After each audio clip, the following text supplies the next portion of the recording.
ഇന്ന് നമുക്ക് കോമഡി മൂവിയുടെ കഥ കേട്ടാലോ? ഇവിടെ കുറച്ച് പട്ടാളക്കാർ കാട്ടിൽ പെട്ടുപോയി. ഈ കാട്ടിൽ വല്ല വില്ലേജ് ഉണ്ടോ എന്ന് നോക്കാം. അതിനായിട്ട് ഇവർ അങ്ങോട്ടേക്ക് നടന്നു പോകുകയായിരുന്നു. അപ്പോഴാണ് ഒരുത്തൻ ഇലകൾ പറിക്കുകയായിരുന്നു. അവന്റെ മേത്തേക്ക് തോക്ക് ചൂണ്ടിയിട്ട് നീ എവിടുന്ന് വരുന്നു? അങ്ങേര് പറയും, ഞാൻ അടുത്ത വില്ലേജിൽ നിന്നാണ് വരുന്നത്. നിങ്ങൾ ഇങ്ങനെയാണോ ചെയ്യുന്നത്? മുഖത്ത് കമ്പ് ചൂണ്ടിയിട്ട് ഞങ്ങളുടെ നാട്ടിലൊന്നും ഇങ്ങനെയല്ല. നിങ്ങൾ ഈ കാട്ടിൽ തുളഞ്ഞു പോയതാണെങ്കിൽ ഞങ്ങളുടെ കൂടെ വരൂ, നിങ്ങൾക്കുള്ള ഭക്ഷണമൊക്കെ ഞങ്ങൾ തരാമെന്ന് പറഞ്ഞു അവരെ ആ വില്ലേജിലേക്ക് കൊണ്ടുപോവുകയാണ്. അവരവിടെ ചെല്ലുമ്പോഴാണ് മനസ്സിലാകുന്നത് ആ കാട്ടിൽ അങ്ങനെ ഒരു വില്ലേജ് ഉണ്ടെന്ന്. കാടിന്റെ നടുക്കൊരു വില്ലേജ്. ഈ വില്ലേജിലുള്ള ആൾക്കാരാണെങ്കിലോ തോക്കും മുണ്ടയും ഒന്നും കണ്ടിട്ട് പോലുമില്ല. അവർക്കാണെങ്കിൽ മറ്റുള്ള ആൾക്കാരെ കണ്ടു കഴിഞ്ഞാൽ മനസ്സിലാകത്തുമില്ല. അവരാണെങ്കിൽ അങ്ങോട്ടേക്ക് വരുമ്പോൾ അയാൾ പറയുകയാണ്, ഞങ്ങളുടെ നാട്ടിലുള്ളവരെല്ലാം കുട്ടികളെ പോലെയാണ് ജീവിക്കുന്നത്, എല്ലാവരും സന്തോഷത്തോടെയാണ് ജീവിക്കുന്നത്, അതുകൊണ്ടാണ് ഞങ്ങളുടെ നാട്ടിൽ പ്രശ്നങ്ങളൊന്നുമില്ല. ഇതാണ് ഞങ്ങളുടെ നാട്, ടോക്മാൻ കോട്ട്. അവിടുത്തെ പിള്ളേരൊക്കെ ആദ്യമായിട്ടാണ് ഈ പട്ടാളക്കാരെ കാണുന്നത്. അവിടെ ഒരു വാദ്യാരുണ്ട്, അയാൾക്ക് മാത്രമേ ഇച്ചിരിയെങ്കിലും ഒന്ന് വായിക്കാനും എഴുതാനും അറിയത്തുള്ളൂ. അവിടെ ഒരു പട്ടാളക്കാരനുണ്ടായിരുന്നു, ഇതുപോലെ പെട്ടുപോയ പട്ടാളക്കാരനാണ്. അയാളുടെ ഭാഷ ഇയാൾക്കും അറിയത്തില്ല, ഇവരുടെ ഭാഷ അവർക്കും അറിയത്തില്ല. അവൻ ബുക്ക് വായിച്ച് പറയുകയാണ് ഹൗ ആർ യു എന്ന്. അപ്പോൾ അവൻ പറയാണ്, എൻ്റെ അവസ്ഥ കണ്ടിട്ടാണോ നീ ഹൗ ആർ യു എന്ന് ചോദിച്ചത്? എന്നെ എങ്ങനെയും ഇവിടുന്ന് വിടൂ, നിങ്ങൾ എന്തിനാ എന്നെ കെട്ടി വിട്ടേക്കുന്നത്? എൻ്റെ പ്ലെയിൻ എന്ത് ചെയ്യേ? അവിടെ കയറി വേണം എനിക്ക് പോകണമെന്ന്. അങ്ങനെയൊക്കെ പറയുമ്പോൾ ഇവന്മാർ വിചാരിക്കും ഞാൻ പറഞ്ഞത് വല്ല തെറിയായിരുന്നു, അതുകൊണ്ടാണ് ഇവന്മാർ എന്നോട് ഇങ്ങനെ സംസാരിക്കുന്നത്. അയാൾ പറയാണ് ഐ ആം ഫൈൻ ഡാൻസ് എന്നാണ് പറയേണ്ടത്, പക്ഷെ അയാൾ വേറെ എന്തൊക്കെയോ പറയുകയാണ്. ഇനി ഞാൻ പറഞ്ഞത് മാറിപ്പോയോ? വല്ല തെറിയും വല്ലതും ആണോ ഞാൻ പറഞ്ഞത്? പെട്ടെന്ന് ഒരാൾ ഓടി വരികയാണ്. അയാൾ ഓടി വന്നിട്ട് അയാളോട് പറയുകയാണ്, ഇവിടെ തന്നെ കുറച്ച് പേര് വന്നിട്ടുണ്ട്, അതുകൊണ്ട് തന്നെ മൂപ്പൻ അങ്ങോട്ടേക്ക് വരണം. ഇവിടുത്തെ മൂപ്പൻ ആരാന്ന് വെച്ചാൽ ആ വയസ്സായിട്ടുള്ള ആ പുള്ളിയില്ല, അയാളാണ്. അപ്പോൾ അയാളെ കൂട്ടി അങ്ങോട്ടേക്ക് വരണം. ഇവരാദ്യമായിട്ടാണ് പട്ടാളക്കാരെ കാണുന്നത്, അതുകൊണ്ട് തന്നെ ഇങ്ങനെ നോക്കിക്കൊണ്ടിരിക്കുകയാണ്. ഇപ്പോൾ ആൾക്കാർ പറയും, ഈ 2 പട്ടാളക്കാരെ ഇവിടെ നിർത്തണം, ഇവർക്ക് ഭക്ഷണമൊക്കെ കൊടുക്കണം, ഇവർ കാട്ടിൽ പെട്ടുപോയതാണ്. അപ്പോൾ അവർ കുശുവായോ എന്ന് പറഞ്ഞുകൊണ്ട് അവർ വെൽക്കം ചെയ്യുകയാണ് അവരെ. ഈ സൗത്തന്മാർ അമേരിക്കൻ പട്ടാളക്കാരനെ കണ്ട് ഞെട്ടും. ഇവൻ എങ്ങനെ ഇവിടെ വന്നെന്ന് ആലോചിച്ചുകൊണ്ട് തോക്ക് ചൂണ്ടും. എന്നാലോ ആ സായിപ്പ് വിചാരിച്ചത് അയാളെ രക്ഷിക്കാനായിട്ട് ആരോ വന്നതാണെന്നാണ് ചിന്തിച്ചത്. എന്നാൽ അദ്ദേഹം പറയുന്ന ഇംഗ്ലീഷ് ഒന്നും ഇവർക്കൊന്നും മനസ്സിലാവുന്നില്ല. അപ്പോൾ ഇവർ ചോദിക്കുകയാണ്, ഇദ്ദേഹം എങ്ങനെ ഇവിടെ വന്നതെന്ന്. അപ്പോൾ അവിടുത്തെ തലവൻ പറയുകയാണ്, ഇദ്ദേഹം ആകാശത്തുനിന്ന് താഴോട്ട് വീണതാണെന്ന് പറയാണ്.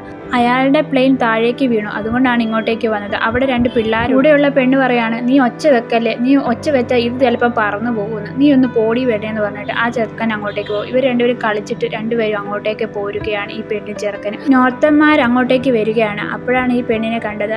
ഞങ്ങൾക്ക് നിങ്ങളുടെ നാട്ടിലേക്ക് വരണം, ഞങ്ങളെ അങ്ങോട്ട് കൊണ്ടുപോകുമെന്ന് പറഞ്ഞിട്ട് ഈ പെണ്ണിനെ തോക്ക് ചൂണ്ടിയിട്ട് അങ്ങോട്ടേക്ക് കൊണ്ടുപോവുകയാണ്. ഇവരുടെ കൂടെ 3-4 പിള്ളേരുണ്ട്. ആ പിള്ളേരാണെങ്കിൽ ഒച്ച വെട്ട് കാക്കൂ കാക്കൂ എന്ന് പറഞ്ഞുകൊണ്ട് ഇവരുടെ പുറകെ ഇങ്ങനെ പോരുകയാണ്. അങ്ങനെ അവർ അങ്ങോട്ടേക്ക് ചെല്ലുകയാണ്. ആ വില്ലേജിലുള്ള ആൾക്കാരോട് ഈ പട്ടാളക്കാർ പറയുകയാണ്, നമ്മുടെ നാട് നശിപ്പിക്കാൻ വേറെ ആൾക്കാർ വരും, അവരിൽ നിന്ന് രക്ഷപ്പെട്ടാണ് ഞങ്ങൾ ഇങ്ങിവിടെ വന്നത്, അങ്ങനെ അവരെല്ലാം നശിപ്പിക്കണം. എന്നാലോ ഇവർക്കൊന്നും അറിയത്തില്ല ഇതേത് നാടാന്ന് പോലും ഈ വില്ലേജിലുള്ളവർക്ക് അറിയത്തില്ല, ഈ പട്ടാളക്കാരെ അറിയത്തില്ല. അവർക്കാണെങ്കിൽ പറയുന്നൊന്നും മനസ്സിലാകുന്നില്ല. അപ്പോൾ അവർ ചോദിക്കുകയാണ്, ഈ വലിയ മൂക്കൻ നിങ്ങളുടെ കൂടെ ഉള്ള ആളാണ്? അത് ആ സാഹിബിനെ പറ്റിയാണ് അവർ ഉദ്ദേശിക്കുന്നത്. അപ്പോൾ അവർ പറയാണ്, ഞങ്ങൾക്കും അവനെ പറ്റി ഒന്നും അറിയത്തില്ലെന്ന്. ആ സമയത്താണ് അവിടേക്ക് നോർത്തന്മാർ പട്ടാളക്കാർ അങ്ങോട്ടേക്ക് വരുന്നത്. നോർത്തും സൗത്തുമായ പട്ടാളക്കാരന്മാരെല്ലാവരും കൂടെ ഒന്നിച്ചേക്ക് വന്നിട്ട് ഇവരങ്ങോട്ടും ഇങ്ങോട്ടും തോക്ക് ചൂണ്ടും. നിന്നെ ഞാനിപ്പം വെടിവെക്കും, നിന്നെ ഇപ്പം ഞാൻ വെടിവെക്കുന്നു. അതിൻ്റെ നടുക്കാണെങ്കിൽ ഈ വില്ലേജിൽ പെട്ടവർ പെട്ടും പോയി. അങ്ങനെ ഇങ്ങോട്ടും വെടിവെക്കും അങ്ങോട്ടും വെടിവെക്കുമെന്ന് പറയും. അപ്പോഴത്തേന് വേറൊരുത്ത അവനോട് പറയാണ്, എടാ നീ അങ്ങനെ പറയില്ലേ, നമ്മുടെ ഒന്നാമത് ഉണ്ടയൊന്നുമില്ല, ഇവരെങ്ങാനും നമ്മളെ വെടിവെച്ച് അപ്പം നമ്മുടെ പണി തീരും. നമ്മളാണെങ്കിൽ തോക്കിൽ ഉണ്ടയുള്ളതുപോലെ അഭിനയിച്ച് നിന്നാൽ മതി. അവരുടെ കൂടെയുള്ള ആൾ പറയും, ഇപ്പം നമ്മൾ ഇവിടെ യുദ്ധം ചെയ്യേണ്ട, ഈ നാട്ടിലുള്ളവർക്കൊന്നും പറ്റണ്ട, നമുക്ക് ഇവിടുന്ന് മാറി വേറെ എവിടെയെങ്കിലും പോയി യുദ്ധം ചെയ്യാമെന്ന്. അപ്പോൾ നാട്ടിലുള്ള ആ പുള്ളിക്കാരൻ പറയാണ്, നിങ്ങൾ ഇവിടെ വെച്ച് തന്നെ വെടിവെച്ചോ, നല്ല രസമുണ്ട് കാണാനായി. നോർത്ത് ടീമാണെങ്കിലോ ഗനേഡ് എടുത്തിട്ട് പറയാണ്, ഞാൻ ഇപ്പോൾ അത് ഇടും. അപ്പോൾ ഈ വില്ലേജിലുള്ള ആൾക്കാരോ നിങ്ങളോ വല്ല അനങ്ങിയാൽ ഞാൻ ഇത് പൊട്ടിക്കുമെന്ന് പറയുകയാണ്. അനങ്ങാതെ നിന്നോണമെന്ന് പറയുകയാണ്. അവരാണെങ്കിൽ അത് കണ്ട് പേടിച്ച് നിൽക്കുകയാണ്. എന്നാലോ അവിടുത്തെ നാട്ടുകാർ ഇതെന്താണെന്ന് പോലും അറിയത്തില്ല. ഇത് കല്ലാണോ അതോ ഉരുളക്കിഴങ്ങാണോ, ഇതെന്ത് സാധനമാണ് ഇയാളുടെ കയ്യിൽ ഇരിക്കുന്നേ? അവിടുത്തെ തലവൻ പറയണേ, അതെന്താ എന്നൊക്കെ ഞാൻ പറയാം, നിങ്ങൾ ആദ്യം ഒന്ന് മിണ്ടാതിരിക്കുക, എന്നാൽ മാത്രമേ ഇവിടെ കച്ചട ഒന്ന് തീരട്ടെ, എന്നിട്ട് ഞാൻ പറയാം. വില്ലേജിലുള്ള ആൾക്കാർക്കൊന്നും അനുസരണമില്ലാത്തതുകൊണ്ട് പറയാണ്, നിങ്ങൾ കൈകൾ പൊക്കാനായി പറയുകയാണ്. അപ്പം വില്ലേജുകാർ ആലോചിക്കുകയാണ്, ഒരു കൈ പൊക്കണോ അതോ 2 കൈയും പൊക്കണോ? പെട്ടെന്ന് അവരൊരു കൈ പൊക്കും, ബാക്കിയുള്ളവരോടും കൈ പൊക്കാനായി പറയാണ്. ആ സമയത്താണ് അവിടെ കൃഷിക്കാരൻ ഒരാൾ അങ്ങോട്ടേക്ക് വരുന്നത്. അയാൾ ഇവിടെ എന്താ സംഭവിക്കുന്നതെന്ന് പോലും അറിയത്തില്ല. അപ്പോൾ നോർത്ത് ടീം പറയും, നീ ഇങ്ങോട്ട് കയറി നിൽക്കടാ എന്ന് പറയുന്നു. അപ്പോൾ ആ കൃഷിക്കാരൻ ഇവരോട് പറയുകയാണ്, ഇവിടെ നമ്മുടെ നാട്ടിൽ പന്നികൾ വന്നിട്ടുണ്ട്, നമ്മുടെ കൃഷികളെല്ലാം നശിപ്പിച്ചു, മൊത്തം നശിപ്പിക്കുകയാണ് ഈ പന്നികൾ, എങ്ങനെയെങ്കിലും ഈ പന്നികളെ നശിപ്പിക്കണമെന്ന് ഭയങ്കര സൗണ്ടിൽ തന്നെ അവർ പറയുകയാണ്. ഇതെല്ലാം കേട്ടുകൊണ്ട് പട്ടാളക്കാരിയ്ക്കുകയാണ്. ഇവരെന്താ ഈ പറയുന്നത്? പെട്ടെന്ന് ആ പെണ്ണ് വന്നിട്ട് പറയുകയാണ്, പട്ടാളക്കാരാ, നിങ്ങളുടെ കൂട്ടത്തിലുള്ളവരെ കാണാനില്ലെന്നല്ലേ പറഞ്ഞത്, അവരല്ലേ ഇവിടെ ഉള്ളത്, നിങ്ങൾ എന്തിനാ അങ്ങോട്ടും ഇങ്ങോട്ടും വഴക്കുണ്ടാക്കുന്നത്, നിങ്ങൾക്കുള്ള ഭക്ഷണമൊക്കെ ഞാൻ എടുത്തു വെച്ചിട്ടുണ്ട്, വന്ന് കഴിച്ചിട്ട് പോകുമെന്ന് പറയുകയാണ്. അപ്പോൾ ഈ മാമൻ പറയുവാണ്, എൻ്റെ ദൈവമേ, ഇവിടെ ഉള്ളവർക്കെല്ലാം വട്ടാടാ, അതാ ഇങ്ങനെയൊക്കെ പറയുന്നത്. ഇതൊന്നും അറിയാതെ ഒരു അമ്മച്ചി വീട്ടിൽ നിന്ന് വെളിയിലിറങ്ങി വരികയാണ്. ഈ രാത്രിയായിട്ടും നിങ്ങൾക്കൊന്നും ഒരു പണിയില്ലേടാ, എന്തിനാ ഇങ്ങനെ കാറിക്കൊണ്ടിരിക്കുന്നത്? മുത്തശ്ശി അവിടെ നിൽക്കുക, അല്ലെങ്കിൽ ഞങ്ങൾ വെടിവെക്കും, നീ ഒന്ന് പോടെ ഇറക്കാൻ, ഞാൻ വേണമെങ്കിൽ ഇവിടെ മൂത്രം ഒഴിച്ച് വരെ വെക്കും, നീ ഒന്ന് പോടെ ഇറക്കാൻ. എല്ലാവരും ബഹളം വെച്ച് കാട്ടുപന്നിയെ പറ്റിയുള്ള ചർച്ച വീണ്ടും തുടങ്ങി. അപ്പോൾ ചീഫ് പറയുവാണ്, എല്ലാവരും ഒന്ന് മിണ്ടാതിരിക്കുക എന്ന് പറഞ്ഞുകൊണ്ട് നിങ്ങളെല്ലാം താഴെ കുത്തിയിരിക്കാൻ പറഞ്ഞു. അപ്പോൾ എല്ലാവരും താഴെ കുത്തിയിരിക്കാൻ പറഞ്ഞു. കുറച്ചു നേരം കഴിയുമ്പോഴത്തേനും രാവിലെ ആവുകയാണ്. അപ്പോഴും എല്ലാവരും അങ്ങോട്ടും ഇങ്ങോട്ടും തോക്ക് വെക്കുന്നതുകൊണ്ട് തന്നെ അവർക്ക് ഉറങ്ങാൻ പോലും വെക്കാതെ ക്ഷീണിച്ചിരിക്കുകയാണ്. അപ്പോഴാണ് പിള്ളേർ അങ്ങോട്ടും ഇങ്ങോട്ടും ഓടുന്നത്. ഇവിടെയുള്ള ഒരാൾ പറയണേ, ഇനി എനിക്ക് പിടിച്ചിരിക്കാൻ വയ്യാന്ന് പറഞ്ഞ് ഇറങ്ങിപ്പോവുകയാണ്. അടുത്തത് കൃഷിയുടെ കാവൽക്കാരനാണ്. ഇനി എനിക്കും വയ്യ, ഞാനും പോവുകയാന്ന് പറഞ്ഞ് അയാളും ഇറങ്ങി പോവുകയാണ്. ഇയാളോട് ഇവിടെ വന്നിരിക്കാൻ പറഞ്ഞിട്ട് മൈൻഡ് ചെയ്യാതെ അയാൾ അങ്ങോട്ടേക്ക് പോവുകയാണ്. ആ സമയത്ത് മഴ പെയ്യുന്നത് കൊണ്ട് തന്നെ അവിടെയുള്ള ആൾക്കാരെല്ലാവരും വീടിൻ്റെ അകത്ത് വന്നിരിക്കുകയാണ്. ബീഡി വലിച്ചുകൊണ്ട് ഇവരുടെ കാഴ്ചകളെല്ലാം കണ്ടുകൊണ്ടിരിക്കുകയാണ്. ഈ പട്ടാളക്കാരിൽ ഒരു ചെറിയ പയ്യനുണ്ടായിരുന്നു. അയാളാണെങ്കിൽ ഈ പൂക്കാരി പെണ്ണിനെ നോക്കിക്കൊണ്ടിരിക്കുകയാണ്. ആ പെണ്ണാണെങ്കിൽ അവൻ്റെ മുഖം തുടച്ചുകൊണ്ടിരിക്കുകയാണ്. അവനൊരു ചെറിയ ഇഷ്ടം അവളോട് തോന്നിയിരുന്നു. ആ സമയത്ത് ആ കനേഡ് വലിച്ചുകൊണ്ട് അവൾ പോവുകയാണ്. എനിക്കൊരു മോതിരം കിട്ടി എന്ന് പറഞ്ഞുകൊണ്ട്, എടാ കനേഡ, അവൾ വലിച്ചൂരിയടാ, എടുത്ത് കളയടാന്ന് പറയുകയാണ്. അവൻ പെട്ടെന്ന് പേടിച്ചിട്ട് അതെടുത്ത് എറിയാൻ വേണ്ടി വരുമ്പോൾ ക്യാപ്റ്റൻ പറയാണ്, നീ എറിയല്ലേ, പിടിച്ചോണം എന്ന് പറഞ്ഞു. അമ്മയ്ക്ക് പിടിച്ചോ, അല്ലേ അത് പൊട്ടിപ്പോകുമെന്ന് പറയുന്നു. അവനത് പിടിച്ചുകൊണ്ടിരിക്കുകയാണ്. അവരാണെങ്കിലോ രാത്രി ഉറങ്ങാത്തത് കൊണ്ട് ക്ഷീണിച്ച് നിൽക്കുകയാണ്. ബാക്കിയുള്ള ഗ്രാമത്തിലുള്ളവർ അവരുടേതായ ജോലി ചെയ്യുകയാണ്. വാദിയാരാണെങ്കിൽ പിള്ളേരെ പഠിപ്പിച്ചുകൊണ്ടിരിക്കുകയാണ്. ഇവരിങ്ങനെ നിന്ന് ഉറക്കം തൂങ്ങി അവസാനം അവൻ്റെ കനേഡ് കൈ വിട്ട് താഴേക്ക് ഉരുണ്ടു പോവുകയാണ്. അത് ഉരുണ്ടു പോകുമ്പോഴോ നേരെ എതിർ ടീമിൻ്റെ അടുത്തേക്ക്. അവരാണെങ്കിലോ പേടിച്ച് നിൽക്കുകയാണ്. പെട്ടെന്ന് അത് അങ്ങോട്ടേക്ക് വീഴുന്നു.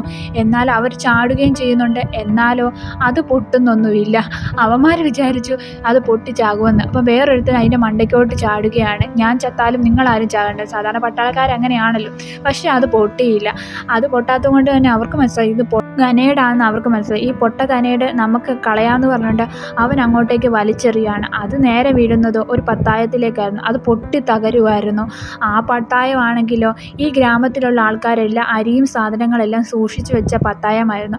അത് നേരെ പൊട്ടി പെട്ടെന്ന് അതിനകത്തൂടെ പോക്കോണെല്ലാം ഇങ്ങനെ പറന്നു വരികയാണ്. ഇത് കണ്ടിട്ട് ഒരു മഞ്ഞ് വീണതുപോലെയായിരുന്നു അത് കാഴ്ച. പെട്ടെന്ന് തന്നെ ആ പട്ടാളക്കാരുടെ എല്ലാം ബോധം പോകും. എല്ലാവരും താഴേക്ക് വീണുകയാണ്. പിന്നെ പട്ടാളക്കാരെല്ലാം കണ്ണ് തുറക്കുകയാണ്. എതിർ ടീം തുറക്കുമ്പോഴോ അവർ കെട്ടിപ്പിടിച്ച് കിടക്കുകയാണ്. പെട്ടെന്നാണ് പണ്ടത്തെ ഓർമ്മകളെല്ലാം വന്നത്. പെട്ടെന്ന് അവർ ചാടി എഴുന്നേൽക്കുവാണ്. പെട്ടെന്നാണ് അവർക്ക് പറ്റിയ അബദ്ധം മനസ്സിലാകുന്നത്. എതിർ ടീമിൻ്റെ ഈ മാമനാണെങ്കിൽ എതിർ ടീമിൻ്റെ അടുത്തേക്കാണ് വന്നത്. ഇനി എന്ത് ചെയ്യും, എങ്ങനെയാലും അപ്പറിലോട്ട് ചാടണം. പെട്ടെന്ന് എതിർ ടീം പേടിച്ചു പോകുന്നു. അവനാണ് ഒരു കമ്പ് എടുത്തേക്കുവാണ്. എങ്ങാണ് ഇവരെ ആക്രമിച്ചാലോ എന്ന് പേടിച്ചുകൊണ്ട്.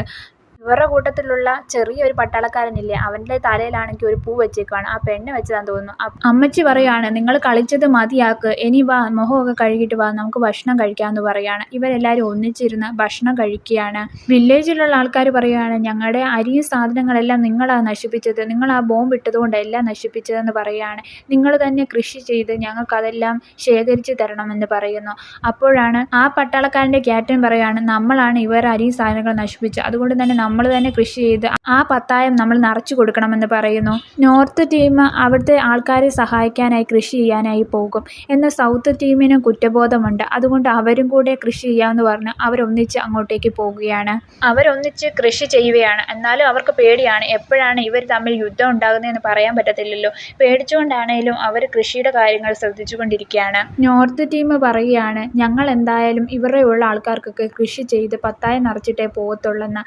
നിങ്ങൾ വേണമെങ്കിൽ പൊക്കോളാൻ പറയുകയാണ്. എന്നാലോ സൗത്ത് ടീം പറയുവാണ്, നിങ്ങൾ ഞങ്ങളിൽ നിന്ന് രക്ഷപ്പെട്ടു പോകാനാണ് ശ്രമിക്കുന്നത്, ഞങ്ങൾ അങ്ങനെ പോകില്ല, എന്തായാലും ഞങ്ങളും കൃഷി ചെയ്തിട്ടേ പോകത്തുള്ളൂ എന്ന് പറയുകയാണ്. അപ്പോൾ മറ്റേ പട്ടാളക്കാർ പറയണം, ഞങ്ങൾ ആ കരുത്തന്മാർ, ഞങ്ങളുടെ കൂടെയുള്ള ബാക്കി പട്ടാളക്കാരുണ്ട്, അവർ വന്നാൽ നിങ്ങളെ ശരിയാക്കുമെന്ന്. അപ്പോൾ മറ്റേ പട്ടാളക്കാരും പറയണം, ഞങ്ങളെക്കാട്ടും കരുത്തന്മാർ ഇവരാണെന്ന്. സത്യം പറഞ്ഞു കഴിഞ്ഞാൽ ഇവർക്ക് എങ്ങനെയും രക്ഷപ്പെട്ടു പോകാൻ വഴിയൊന്നും ഇല്ലാത്തതുകൊണ്ട് ഇവരെ പെട്ട് കിടക്കുന്നത്. അതുകൊണ്ട് തന്നെ രണ്ടുപേരും ഓരോ മണ്ടത്തരങ്ങൾ പറഞ്ഞുകൊണ്ട് അവിടെ നിന്ന് പോകുകയാണ്.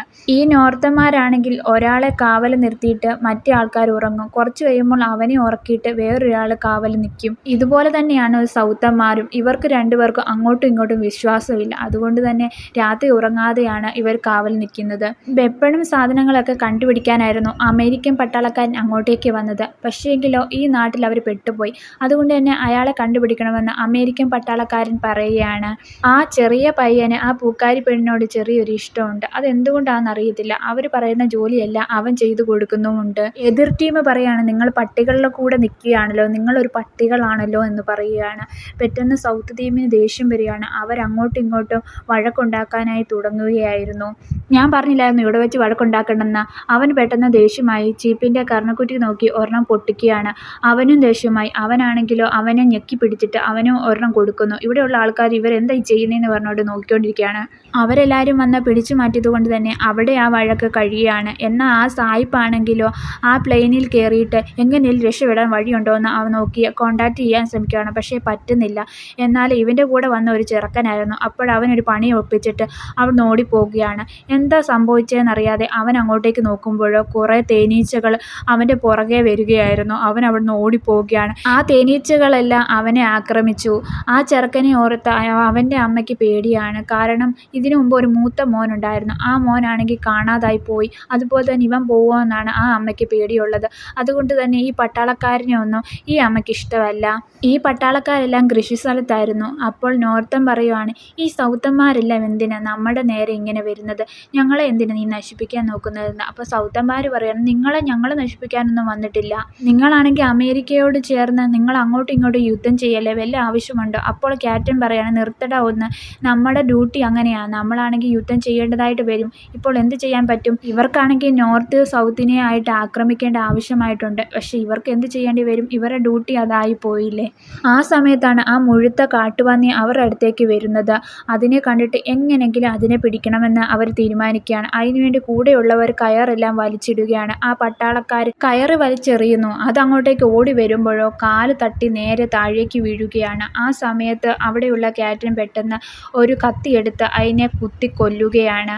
അതങ്ങനെ ചത്തു. അത് ചത്തെന്ന് കണ്ടപ്പോൾ ആ കുട്ടിയുടെ അമ്മയ്ക്ക് ആ പട്ടാളക്കാരനോട് ഇഷ്ടം തോന്നുകയാണ്. പ്രത്യേകിച്ച് ഈ സഹായിച്ച ഇവനോട്. പട്ടാളക്കാർ കടന്നുറങ്ങുകയാണ്. എന്നാലോ ഇവർക്കാണെങ്കിൽ ഇറച്ചിയൊന്നും തിന്നാൻ പറ്റത്തില്ല. ഈ ഗ്രാമത്തിലുള്ളവരെല്ലാം സസ്യഭുക്കുകളാണ്. അതുകൊണ്ട് തന്നെ ഇവർക്കാണ് ഇറച്ചികൾ കഴിച്ചിട്ട് കാലം മറന്നു. ഇവർ കൊന്ന ആ പന്നീനെ കുഴിച്ചിട്ടേക്കുകയാണ്. അതുകൊണ്ട് തന്നെ അതിനെ തിന്നാനായി കൂട്ടത്തിലുള്ള പട്ടാളക്കാരൻ ഇറങ്ങി അങ്ങോട്ടേക്ക് പോവുകയാണ്. എന്നാലോ അവിടേക്ക് ചെല്ലുമ്പോഴോ നോർത്തുകാരാണെങ്കിൽ അതിനെ പിടിച്ച് ചുട്ടിട്ട് തിന്നുകൊണ്ടിരിക്കുകയാണ്. അപ്പോഴാണ് എതിർ ടീമുകാർ അങ്ങോട്ടേക്ക് വരുന്നത്. അവനെ കണ്ടിട്ട് അവനെ അങ്ങോട്ടേക്ക് വിളിച്ചിട്ട് ആ ഇറച്ചി കൊടുക്കുകയാണ്. അവനൊരു സങ്കടമുണ്ടെങ്കിൽ പോലും സങ്കടത്തോടെ അവൻ ആ ഇറച്ചി കഴിക്കുകയായിരുന്നു. വിഷമത്തോടെയാണെങ്കിലും ആ രണ്ട് പട്ടാളക്കാരും ആ ഇറച്ചി കഴിച്ചുകൊണ്ടിരിക്കുകയാണ്. ആ സമയത്താണ് അമേരിക്കൻ പട്ടാളക്കാരൻ അവനും അങ്ങോട്ടേക്ക് വരുന്നത്. അവനെ കാണുമ്പോൾ നീ ഇങ്ങോട്ട് വാടാ എന്ന് പറഞ്ഞ് അവനും ആ ഇറച്ചി കൊടുക്കുകയാണ്. എന്നിട്ടോ ഇവർ നോർത്തും സൗത്തും എല്ലാം കൂടെ ഒന്നിച്ചിരുന്ന് ആ ഇറച്ചി കഴിച്ചുകൊണ്ടിരിക്കുകയായിരുന്നു. പിറ്റേ ദിവസം നാട്ടുകാർ അവർ ഡ്രസ്സുകൾ കൊടുക്കുന്നു. ആ ഡ്രസ്സുകൾ ഇട്ടുകൊണ്ടാണ് പട്ടാളക്കാർ കൃഷി ചെയ്യാൻ എല്ലാവരും ഒന്നിച്ചു പോകുന്നു.